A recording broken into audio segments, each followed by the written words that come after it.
It's like a hit. Talk shoes. Recorded live. What's up, everybody? Welcome to Travis and Vic's Drunken Horror Adventures. It's our first episode where we actually dedicate it to some sort of wrestling. Now, we've run double headers with wrestling shows with the Indie Power Rankings before, but this is a long time coming. By the way, I'm Travis. Vic's here. What's up, buddy? What's up? What's up? I haven't cracked open the Fireball since the Manson show, and I'm going to take a shot right now. That's what's up. That means it's going to be a good night, and you're probably going to hang yourself. That brings back memories. Good or bad ones? Good or bad ones? A little bit of both. No. So, for people who don't know, maybe the young listeners, whatever it may be, let me kind of give a quick background to this thing, kind of like we did with Aaron Hernandez, and then we'll get into some other stuff about the whole thing. Well, so let's go over it here. So over a 3-day period between June 22nd and June 25th, 2007, which is almost 10 years ago, Chris Benoit, who was a 40-year-old veteran professional wrestler working for WWE at the time, allegedly, I say allegedly, but the facts seem to say that this is true, killed his wife, Nancy Benoit, who was once known as Woman. She was a valet for a good portion of time in wrestling. And then he strangled their 7-year-old son, Daniel, before hanging himself. Autopsy reports showed that Benoit's wife was murdered first, as she was bound at the feet and wrists and died of asphyxiation on Friday, which would have been June 22nd. Nancy was found wrapped in a towel and with blood under her head, although Fayette County District Attorney Scott Ballard reported no other signs of a struggle. The couple's son, Daniel Christopher Benoit, also died of asphyxia, apparently killed as he lay in bed on Saturday morning. Then, on Sunday evening, Benoit committed suicide in his weight room when he used a weightlifting machine to break his own neck. He placed copies of the Bible alongside the bodies of his wife and son, as well as a third Bible on his weightlifting machine. Since Benoit's suicide, numerous explanations for his actions have been proposed, including brain damage, steroid abuse, and a failing marriage. The murder led to numerous media accounts and a federal investigation into steroid abuse in professional wrestling. So, with that being said, that's the short story, and now we're going to slowly get into the long story on the show. Vic, I mentioned it last week. The first time I had ever heard about Chris Benoit was probably I saw his name in a PWI, Pro Wrestling Illustrated. And, I was probably talking about ECW results, and I saw his name, didn't think much of him, didn't know anything about him. And then the first time I ever saw Chris Benoit was when he stepped out of that, I don't know if it was out of a car or out of a limo, and he kind of was like, this is where the big boys play. Huh. And, this is WCW at the time, and this is right around when the cruiserweights were getting started. So that was the first time I laid eyes on Chris Benoit. What about you, buddy? Do you have any first memories of seeing the guy on TV? Clearly it would have been TV, I would assume. Actually, it was around that same time. I never saw him until WCW. I heard the name before like you, but other than that, honestly, it's probably the same exact time. All right, so I think Thomas Brewington's on the call. What's up, buddy? Hey. Oh, wait, he's getting logged in. There he is. What's up, Thomas? Oh, doing well. I'm just excited for this podcast. Just living life. Yeah, it's really hard, man. It's been 10 years almost since all this happened, and I still remember where I was like it was yesterday. But first, before we got into all that, I wanted to talk about this. Maybe by independent wrestling standards, you're not a young guy, but in life standards, you're a young guy, and I'm trying to. Years young. Yeah, there you go. Exactly. So I wanted to get your perspective on when the first time you ever knew who Chris Benoit was. I mentioned that I saw his name in PWI, and then the first time I saw him was actually when he debuted in WCW. Do you remember the first time you saw Chris Benoit? Mine was actually WCW as well. If I'm correct, it was an episode of Nitro against Eddie Guerrero. I couldn't give you the exact date, but no, you got it. That was his first match there that I recall, at least on TV. Yeah. Okay. Well, so yeah, his debut. His debut after he steps out of that limo or that car or whatever. The next week, I think it was, he wrestled Eddie, and that's when I became hooked. And I have to be honest with you, I'll just spill it right now. Chris Benoit was my favorite wrestler, and since that time, since this all went down, I don't know that I've had a favorite wrestler since then. I mean, legit, because, I guess I have trust issues now. But anyway. I'm the exact same way, man. Like, Benoit was one of my idols. Like, he was absolutely, hands down, my favorite wrestler. And, all of that happened. And I ended up falling in love with guys like Daniel Bryan, or Bryan Danielson then, Nigel McGuinness. But it was always Benoit first. And, that was really rough.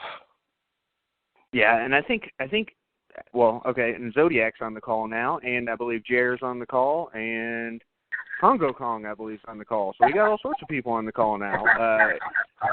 So first thing, I'll let Zodiac say hey. Zodiac, you there? Yeah, I'm here. How's it going, man? Well, Thomas Brewington's on the call, the IndyCar Mafia from New York. He was just given his first time seeing Benoit. I wanted to, Zodiac, what was the first time you saw Benoit? On TV, I would assume. Yeah, I was on TV. I couldn't remember the first time. I wonder if it was old ECW stuff when he did stuff with Malenko in it. Nice. Even before us, first time I saw him was WCW. Thomas was also WCW. Jer, are you there, buddy? Yeah, what's up, guys? When was the first time you saw Chris Benoit, I assume on TV? Yeah, I think I actually saw some videotapes of Pegasus Kid from Japan, so that would be the first time I ever saw Benoit. All right. Well, then, and then we got one of the other veterans on the show, Steve Wilson, aka Congo Kong. What's up, buddy? Hey, how's it going? I'm really interested in your perspective because you've been a lot of places. Not that the others haven't, but when was the first time you saw Chris Benoit wrestle? Do you remember? That's a good question. I want to say WCW was the first time I had ever seen him. Actually seen him wrestle, but I knew of him from the old magazines when he worked in Japan and whatnot. Him and Chris Jericho. I got you. Makes sense. Okay, so Kong, I'm going to ask you this first, or I'm going to ask everybody at once. Vic met Benoit at a show where Vic was doing security. Did anybody else ever meet Benoit here that we're talking to? I unfortunately have not had the ability to do so, but I would have loved to. No, same here. Okay. Hey, Zodi, I think it's your phone. Your phone's a little loud in the background. I don't know if you want to just mute and then talk when you need to, or I think it's your phone. I could be wrong. No, I'm going to try. Is that better? Yes. Okay. Yeah. So, Zodiac, you never met him? No, I never got a chance to meet him. He was on my list. I just wanted to work with and everything, but no. I was just making sure because, you guys have been a lot of places, so I didn't know if you had ever, gotten the opportunity. But anyway, so I guess, instead of, talking about his whole career, which anybody can do, we could do that, and that's great and all, and we can kind of reminisce about that later on. We'll just jump ahead. We'll jump ahead to 2007. Do you guys – okay, so I'm going to go to Thomas first because he was the first one to call in. David's here, by the way. Hey, David, up in New York or New Jersey there. So, Thomas, I'm going to ask you, do you remember – because it's like the Kennedy assassination. It really is. Do you remember where you were and, kind of how you felt whenever you heard Benoit was dead, before you even heard the facts of it? Before I heard the fact, I think my first time being upset about it was actually the night before, it was announced, when he missed Night of Champions. So I was really looking forward to seeing, him against Punk. And then I was getting off of work. I was just getting off of work. I was 17 years old, just sitting there and I was excited for Raw. And then I got a notification from WWE.com on my phone. One of those text notifications announced that Raw was canceled and, they were doing a tribute show. And I just remember my heart sinking. I stopped in the middle of the show and, I was like, wow, this is really happening. like, this isn't a rib because, the week before they just had Vince blowing up in the limo. So, it was one of those, is this real, is this not? But for them to cancel Raw, like, it really, like, broke my heart because it showed that it was real, man. Like, it was heartbreaking. Yeah, it was. What about you, Jared? Do you remember? Yeah, I think my story's pretty similar. I think I probably, my brother got a notification about it and texted me, if I'm remembering correctly. Did you hear about Benoit?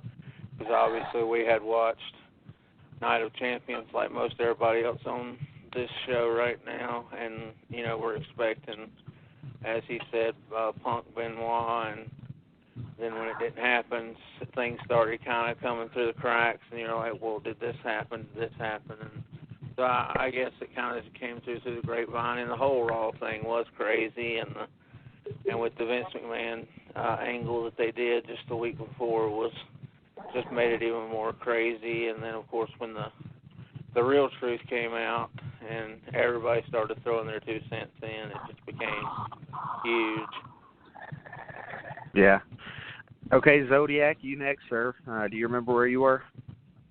If I remember right, I was on my way back from a show weekend doing stuff, and I just kind of remember I just remember the pay-per-view and hearing about him not showing up to the pay-per-view and stuff, which is kind of weird, and not being there. Which, I mean, like, even not meeting the guy, you hear about his work ethic, and he never missed anything, so, and he was on a bit of a tear there. And I remember, like, he did a match before that, I want to say it was on ECW, preparing for Night of Champions and stuff. I know, like, yeah, it was Elijah Burke, yep. Yeah, and so and I remember kind of staying up and catching, Raw the next night, and hearing what all went on and everything else. Like, it's just, I was on my way back from the road trip. Of course you were. I were. was waiting to hear updates on the pay-per-view. Yeah. Okay, Kong, what about you, buddy? I remember looking forward to the match, and then it not happening, and I'm kind of like, that's odd, but I didn't really, I guess, put too much thought into it because people get sick and have to cancel sometimes, so not a big deal. But then the next night, the Raw tribute show, kind of was like, wow, it was crazy. Like, and I was upset and sad at first, and then like confused by the end because he went from being a hero, being everybody's hero, to now all of a sudden, he's the murder suspect. Yeah, exactly. David, what about you, buddy? Do you remember where you were and kind of how you felt? Yeah, I actually got a text message from my best friend at the time. He said, like, in all caps, like, did you hear what happened to Benoit? And before I could even reply to him, I went to the computer. I said, oh, shit, that he's dead.